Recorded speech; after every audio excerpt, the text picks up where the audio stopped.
Okay, so Donald Trump ended up giving a speech at his Trump military parade over this 4th of July, and he said something really, really dumb. Is it dumber than something that he would normally say? Because he has been on quite the hot streak recently, especially when he said that the homelessness crisis was a phenomena that started 2 years ago, which is when he started. So that was ridiculous. And he basically went on to say that what's been happening over the past couple of years with homelessness was a disgrace. But it's his job. That's the best way I can say it. It's his job. And so he's saying that what he's done with homelessness over the past 2 years is a disgrace. I don't think he gets that. I have no idea what he's talking about. But now let's get to the current thing. So he was basically giving this speech, and he was talking about the American Revolution and the Revolutionary War, and he basically said that the military took over the airports. So I don't know if everybody that's watching this is a history buff, but just in case you didn't know, there were no airports back then. There just weren't airports. It's 1775. 1775. I just wanted to be clear about like what the timetable we're talking about. The timetable that we're talking about. I'm sorry for just laughing in the middle of me trying to talk, but it is really, really funny. And yeah, so here's a clip of him talking, and I'll be back for as much detail as I can give you. In June of 1775, the Continental Congress created a unified army out of the revolutionary forces encamped around Boston and New York, and named after the great George Washington, Commander-in-Chief.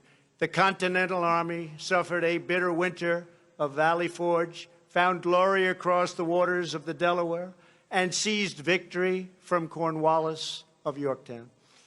Our army manned the airport. It ran the ramparts. It took over the airports. It did everything it had to do. And at Fort McHenry, under the rocket's red glare, it had nothing but victory. And when dawn came, their star-spangled banner waved defiant. So yeah, there you have it. So they took over the airports back in 1775. It was absolutely tremendous. They took over all the airports. The British had nothing going on.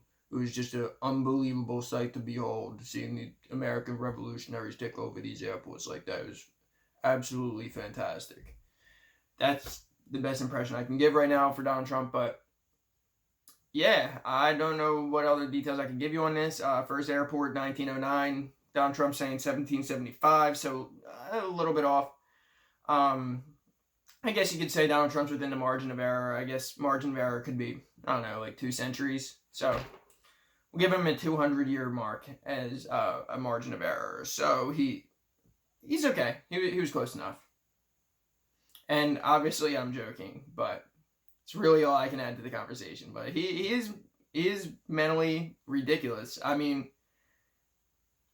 this guy's not competent at all. That's all I got to say. I mean, this guy is not fit to be the president of the United States. You could say whatever you want, whether you want to impeach him, whether you don't. I'm fully in favor of impeachment. But you cannot make the case that this guy is mentally competent enough to be the president of the United States. This guy is a complete lunatic. A complete lunatic. Okay, so we have a breaking new follow-up on the Donald Trump saying that in the American Revolution that the military took over the airports. Now, apparently, he was saying that it was because the teleprompter went, quote unquote, kaput on him. So, apparently, that's his reasoning for saying it, is that the teleprompter went out and he just kind of freestyled his way through it. But let's be real here. For any competent human being, that is not an excuse. If the teleprompter went out on anybody with past like a middle school education, and they're there and they're like, all right, so what could the American military have done during the Revolutionary War? Took over the airports. They took over the airports. Like, oh my God. What a disgrace this guy is. But, yeah, I just thought that was fun little breaking news. So he basically said, I'll have the clip up of what he said. He said he thought he did a good job. So here's that clip, and then I'll be back for whatever I can add to the situation. We had a lot of rain. I stood in the rain. The teleprompter went out. So the teleprompter went out. It kept going on. And then at the end, it just went out. It went kaput. So I could have said, and actually right in the middle of that sentence, it went out. And that's not a good feeling. When you're standing in front of millions of people on television, and I don't know what the final count was, but that went all the way back to the Washington Monument. And I guess the rain knocked out the teleprompter. So, but no, it's not that. I knew the speech very well, so I was able to do it without a teleprompter. But the teleprompter did go out. And it was actually hard to look at anyway because there was rain all over it. So, yeah, there are all the excuses for it, that teleprompter went out, it went kaput, as Donald Trump would say, but he did the speech very well, so he could do it without the teleprompter. So yeah, and it was a fantastic evening. So yeah, so he's basically saying he knew the speech well enough. I don't know whether he meant to say I do the speech well, or I do the speech very well, or whether he actually meant to say I knew the speech very well. He definitely said do there though, so whatever. Either way, he's going to say that he did a good job with the speech, and he did very well for the fact that the teleprompter was cut out. You heard him right there. So apparently, if a teleprompter cuts out on you, it is excusable to not know that airplanes weren't around in 1775. Apparently, that's the standard for being the president of the United States now. You could just not know when airplanes were around. So if 1775, difference between that and now saying, like, I don't know, trying to think of some other ridiculous conflict, like saying like, oh yeah, like they took over the internet during World War II, like the Nazis, well, they took over the internet. Like, that's basically like, it's pretty similar, to be completely honest. Like, that's pretty close to the same thing, like saying, or that the American troops during World War II, they took over the internet when they were battling the Nazis, took over the internet, they got the emails.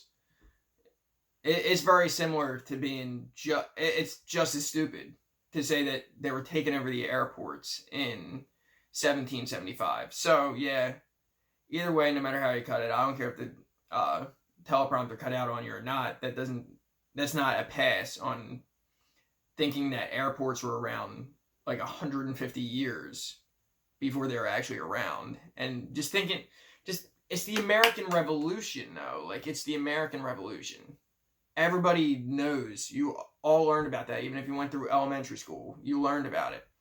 You hear so many things about it. How would you not know that they didn't have airports? How would that be the thing that comes off the top of your head? Like I said, if a teleprompter blanked in front of you and you're thinking anything about the American Revolution, why would airports be the thing that you try to freestyle with? Why would it be airports? It just doesn't, it's just so dumb. But it's not surprising at all, because Donald Trump is a complete moron, and he proves it day in and day out. And yet there's still somehow some Trump fans that stick their head in the sand and say, no, he's not dumb at all. He was just misquoted there. It's all fake news. Dude, he said airports. He was completely wrong. It's so stupid that it's not even funny. He did the homelessness crisis thing the other day, where it said it all started 2 years ago. Just on face value, if anybody just said that homelessness started 2 years ago, are you out of your mind? That's like, if somebody said that to me, I would be like, somebody with, not the president of the United States, anybody, somebody that is 15 years old, let's say, whatever. And they were like, yeah, I don't really pay attention to a lot of things, but I think homelessness, I think that really just became a problem like 2 years ago. I feel like, dude, I don't know what planet you're living on, but homelessness has been a problem for far longer than that. And yet our president of the United States says that on live television. Or actually, I don't know whether it was live, but it was an interview with Tucker Carlson that was going to be broadcast to millions of people. And that's what he ended up saying. So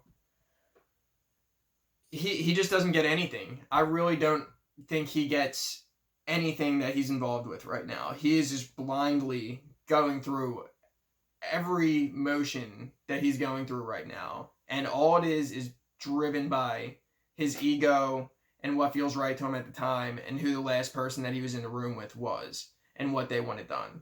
He's so easily convinced. He's so easily manipulated. He's such a hothead with such a big pride issue that anything that challenges his pride or his perceived masculinity, that he has to lash out on Twitter or say something outrageous. And he's just an absolute mess. And he's not fit to be the president of the United States. I will continue to stand by that because it's blatantly obvious.